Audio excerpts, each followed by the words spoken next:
बिस्मिल्लाहिर्रहमानिर्रहीम, अस्सलाम वालेकुम। ये जब से जंग छिड़ी है, ये पहला मौका ऐसा आया है कि लेबनान की जानिब से हमला किया गया है और एक ड्रोन ने इसराइल का वॉरशिप उड़ा दिया है। ये अब तक का सबसे बड़ा झटका है। पूरे इसराइल में इस वक्त 48 घंटे के लिए स्टेट ऑफ इमरजेंसी डिक्लेयर कर दी गई है। इजराइल ने तमाम मीडिया चैनल्स को रोक दिया है कि जहां जहां रॉकेट मारे जा रहे हैं, स्ट्राइक हो रहा है, किसी सूरत आपने वो विजुअल्स नहीं दिखाने, ना बताना है कि लिबनान हमारा क्या नुकसान कर रहा है, हमारी क्या तबाही हो रही है।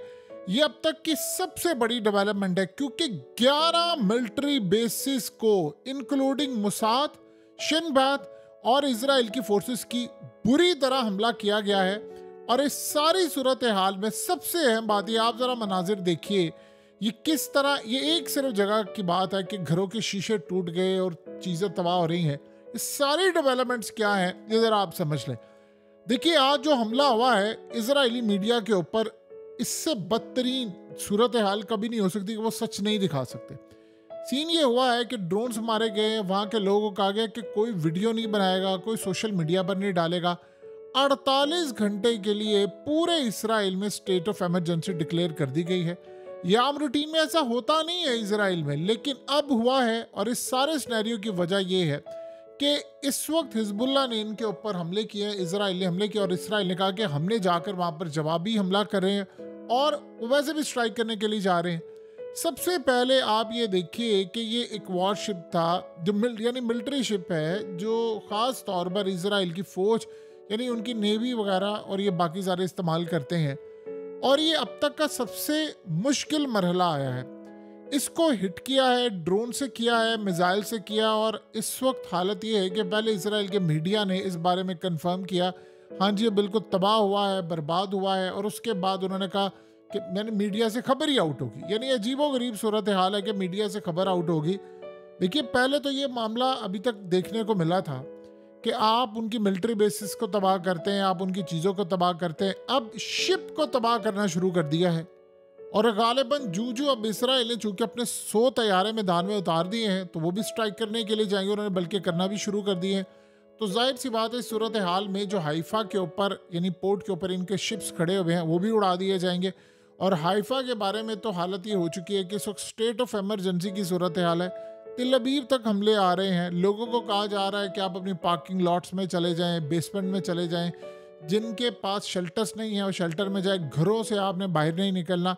और नॉर्थ की साइड से सीन ये है कि जो नॉर्दर्न वाली इनकी साइड है जहाँ पर ये हमले हो रहे हैं, वहाँ पर इनके जो कम्युनिटी के हेड हैं वो असल में पिछले काफ़ी अरसे से इजराइल से गुफ्तगू कर रहे थे। तकरीबन इस बात को आप ये समझ लें 11 महीने तकरीबन हो चुके हैं। उन्होंने कहा कि इन्होंने कहा है कि आप यहाँ से निकल कर चले जाएं, सारे के सारे लोग चले जाएं। उन्होंने कहा जी हमने नहीं अब जाना, बहुत हो गया तमाशा, आप इस जंग को बंद करें। उन्होंने किया क्या है, उन्होंने जो गवर्नमेंट के साथ मुज़ाकरा थे, कम्युनिकेशन था, वो सब कुछ बंद कर दिया। अब उन्होंने कहा ठीक है मिसाइल लगता है लग जाए, हम मर जाते हैं, हमें कोई परवाह नहीं। आपने 11 महीनों से हमारी जिंदगी जीरन की है, कभी हमें होटलों में रखाते हैं, कभी इधर कभी उधर।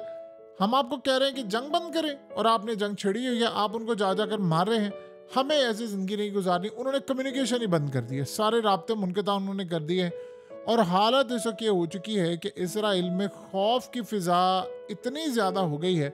यानी आप ये सोचें कि इस वक्त हिजबुल्लाह के बारे में कहा जा रहा है, यानी लिबनान की साइड से 2 इम्पोर्टेंट टारगेट जो है तिल अवीव में, ये याद रहे, तिल अवीव में जाकर उन्होंने हिट किए, जो कि बहुत अभी तक तो वो साइड पर करते थे, तिल अवीव पर उन्होंने जाकर हिट किए, जो इसराइल के लिए बहुत ज़्यादा परेशान कुन मामला है।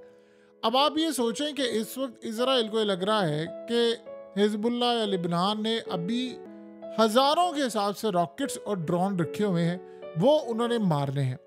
और उन्होंने कहा कि इस सारी सूरत हाल के अंदर पूरी तरह वो तबाही मचाने के लिए तैयार है। ये अभी शुरुआत है, वो देख रहे हैं जैसे जैसे जंग बढ़ती है वैसे वैसे तबाही का मामला सामने आता जाएगा। और हमने इस वक्त समझ लें कि पूरे मुल्क में इस वक्त स्टेट ऑफ इमरजेंसी नाफिज हो गई है, यानी ये जंग शुरू हो चुकी हुई है। और इस वक्त अब अगला मरहला ये है कि उनके कई फौजी भी मारे गए हैं, जो यानी दोनों साइड से खबरें आ रही हैं। कई फौजी वो कह रहे हैं जी हमने मार दिए हैं।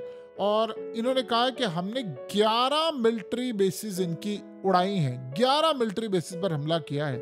यानी मैरून बेस से लेकर आप देख लें किला बैरक्स जो इनका है गुलान हाइट्स वाली साइड पर, वहाँ से लेकर नफा बेस, यानी आप नाम लेते जाएं, इन्होंने यार्डन बेस समेत हर जगह पर उन्होंने कहा जी हमने हमला किया, हमने 11 के करीब इनकी मिलिट्री बेसिस को टारगेट किया है। अब आप ये सोचें, इसराइल की अथॉरिटीज़ ने कहा है कि एक तो ख़ास तौर पर बीचेस पर जितने लोग थे उन सबको इमीडिएटली निकाल दिया है। उन्होंने कहा कोई बीच नहीं आएगा, इमरजेंसी पूरे मुल्क में नाफिज हो चुकी है। उन्होंने यानी एक इम्प्रेशन पूरे मुल्क में दे दिया है कि जी जंग छिड़ चुकी है और अब हमने जवाब देना है। और इस सूरत हाल में अब इसराइल के ऊपर ये पहला फेज़ उन्होंने कहा जी हमला किया है। उन्होंने कहा अभी हमने हमला करना है, हम आपके शिप्स मज़ीद उड़ाएंगे, अभी हमने बहुत सारा काम करना है। और कुछ जगहों से लोग जो सोशल मीडिया पर या मीडिया पर वीडियोस बना रहे, उनको सख्ती से मना कर दिया गया है कि आपने काम नहीं करना। और ये भी पॉसिबिलिटी हो सकती है कि इस सारे सिनेरियो के अंदर वहाँ पर कुछ सोशल मीडिया साइट्स बंद कर दी जाए, और इसलिए बंद कर दी जाए कि भाई ये हमारे कंट्रोल से बाहर है और वहाँ पर मीडिया को तो उन्होंने मैनेज किया है, लेकिन आप हर चीज़ तो मैनेज नहीं कर सकते।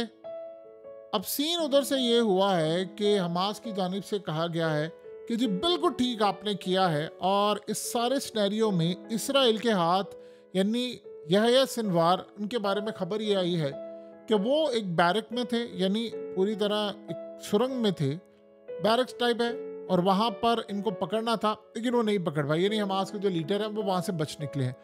अब ये देखा जा रहा है कि क्या इसराइल के अंदर से कोई मुखबरी हुई है, उनको बताया गया है जो भी सूरत हाल है। बहरहाल हमास ने कहा है कि इस वक्त लिबनान ने जो हमला शुरू किया है, उन्होंने कहा वो बिल्कुल ठीक हमला शुरू किया है और हम इसको पूरी तरह मुकम्मल तौर पर बैक कर रहे हैं। और इस सारे सिनेरियो के अंदर जो गुफ्तगू सब कुछ है, यानी आप अंदाज़ा करें वो सारी की सारी इस वक्त ख़त्म हो चुकी है। और सबसे बढ़कर मामला ये है कि इस वक्त हालत ये है कि गुफ्तगू जारी है और ये कहा जा रहा है नेतन्याहू की जानिब से कि हम स्ट्राइक करने जा रहे हैं। अब अमेरिका को उन्होंने बता दिया है कि हम पर हमला हो गया है और हमारे मुल्क में स्टेट ऑफ एमरजेंसी है। अमेरिका ने उनको कहा है कि अगर आप पलट कर स्ट्राइक करेंगे तो आपके ऊपर बहुत ज़्यादा हमला होगा। जैसे अभी उन्होंने 11 मिलिट्री बेसिस का, अब आप सोचे आपने मीडिया को मना किया कि आपने बताना नहीं, इसके बाद वो कह रहे हैं कि हम पूरे, आप हमारी सिविलियन आबादी पर हमला करेंगे तो हम पूरी तरह आपके शहरों पर आ जाएंगे, फिर हम ये परवाह नहीं करेंगे नीचे कौन बैठा हुआ है कौन नहीं है, तो हमने पूरी तरह हमला करना है। अब जिस तरह असल में ये चाह रहे थे चीज़ों को मैनेज करना, वो हो नहीं पाया। नेक्स्ट सिनेरियो अब जो होने के लिए जा रहा है उसमें इसराइल की एयरफोर्स करने जा रही है स्ट्राइक, बहुत बड़ा स्ट्राइक करने जा रही है। और वो ये समझते हैं, इसराइल ने कहा जी हमने तो ये हमला जो था वो बड़ा नाकाम बनाया है, और जी हमारे यहाँ पर वो कह रहे हैं जी अभी 300 के करीब जो ड्रोन्स मारे गए हैं वो मुसाद और उनकी बेसिस पर मारे गए, हमने उसको बचाया है। अगर आपने बचाया है तो आप फिर सोशल मीडिया के ऊपर लोगों को क्यों कह रहे हैं कि भाई सारी सूरत हाल में आपने कोई विजुअल कोई चीज़ नहीं जारी करनी। उधर सबसे ज़्यादा बड़ा मरहला ये पहुंचा हुआ है कि वहाँ पर अवाम को शदीद गुस्सा चढ़ गया है कि अब जाहिर सी बात है आप किसी मुल्क के अंदर, ये कोई ऐसा तो नहीं है ना कि गज़ा की सूरत हाल है और उसको ख़त्म करना है। अब वो जंग असल में इसराइल के शहरों तक आ रही है। पहले मामला डिफरेंट था, बच्चों के स्कूल खुलने वाले हैं, वहाँ पर उन्होंने जाना नहीं जाना, लोगों ने कल काम पर जाना है नहीं जाना, इतवार को हमला हुआ है। अब उसके बाद जो अगला सिनेरियो, जब ये इसराइल की एयरफोर्स वहाँ स्ट्राइक करेगी तो इन्होंने सिविलियन आबादी पर हमला करना, तो उन्होंने मिसाइल चला देने। अब वो कह रहे हैं कि असल कहानी ये है कि हमें जो ख़तरा है, इसराइल को ख़तरा ये है कि तकरीबन 3000 के करीब मिसाइल और ड्रोन्स उन्होंने डेली बेसिस पर मारने हैं और इसराइल के कई शहरों पर मारने। अब हमें ये नहीं पता कि वो कितनी रेंज के हो सकते हैं, किस लेवल के हो सकते हैं, कितना नुकसान कर सकते हैं, लेकिन इतना पता है कि स्ट्राइक होने के लिए जा रहा है। लेकिन आप अंदाज़ा करें ज़रा अमेरिका ने क्या किया। अमेरिका कहता है इसराइल को कि जी ठीक है, क्योंकि उनके अंदर भी तो अब इस्टेब्लिशमेंट का कई रुख है ना, एक कुछ चाह रही है एक कुछ चाह रही है, तो उन्होंने कहा जी आप ठीक है स्ट्राइक कर दें लिबनान के ऊपर, फिर अगर जंग छिड़ेगी तो फिर देख लेंगे इसको कैसे मैनेज करना है। यानी इस वक्त की सूरत हाल का आप अंदाज़ा कर सकते हैं, किसी को कोई परवाह नहीं है कि रीजन के अंदर जंग छिड़े ना छिड़े। अब ये असल में बटन दब चुका है। देखिए इन्होंने ये तलाश कर रहे थे हमला, ये इंतज़ार कर रहे थे, अब ये हमला करने के लिए जा रहे हैं, अब ये नहीं रुकने वाला। अब जो मर्जी कुछ कहता रहे, अब ये हमला नहीं रुकने वाला। अब अल्टीमेटली आप देखेंगे तो इस हमले के अंदर आप सोचें, इन्होंने जाकर वहाँ के सिविलियन आबादी पर हमला करना है, तो वो जो स्ट्राइक बैक होगा वो बहुत ज़्यादा बुरा होगा। और उसमें एक बात याद रहे, ये भी हो सकता है कि कुछ खुद ही हमले करवा कर ये फिर उसके बाद लिबनान पर नाम लगा दे कि देखो इन्होंने कर दिया, फिर ये अमेरिका को भी इनवाइट कर लें। इन्होंने बड़ी कोशिश की है कि ईरान के ऊपर हमला करने की या कुछ करने की, वो नहीं असल में हो पाया, उनकी जानिब से नहीं हुआ। अब यहाँ से वो हमला करे, उधर यमन भी हमला करने के लिए जा रहा है, इराक से यमन के जो फाइटर्स हैं उन्होंने हमला करना है। तो कुल मिलाकर जो सूरत हाल इस वक्त पैदा हो रही है वो असल में इंडिकेट कर रही है कि एक लड़ाई तो अब ये शुरू हो चुकी है। अब इसको आप जो मर्जी कर लें, आप जो मर्जी कर लें, इसको रोकने की कोशिश करें, ये नहीं रुक सकता। सो चंद घंटे अब आप देखेंगे खामोशी के भी नहीं होंगे, ये तूफान के होंगे और हर जगह पर अब ये तूफान मचेगा और ये आहिस्ता आहिस्ता आप देखेंगे एक मुल्क किसी लपेट में आएगा, क्योंकि इसमें फ्रांस ने कूदना है, बरतानिया ने कूदना है, अमेरिका ने, फिर वो फ्रांस को हिट करेंगे, फिर उसके बाद उनके तैयारे आ जाएंगे। यानी जो भी आप कहेंगे तो ये लड़ाई अब चलती जाएगी चलती जाएगी। और ये समझ लीजिए कि जो रीजन के अंदर जंग छिड़नी थी उसका बटन दब चुका है।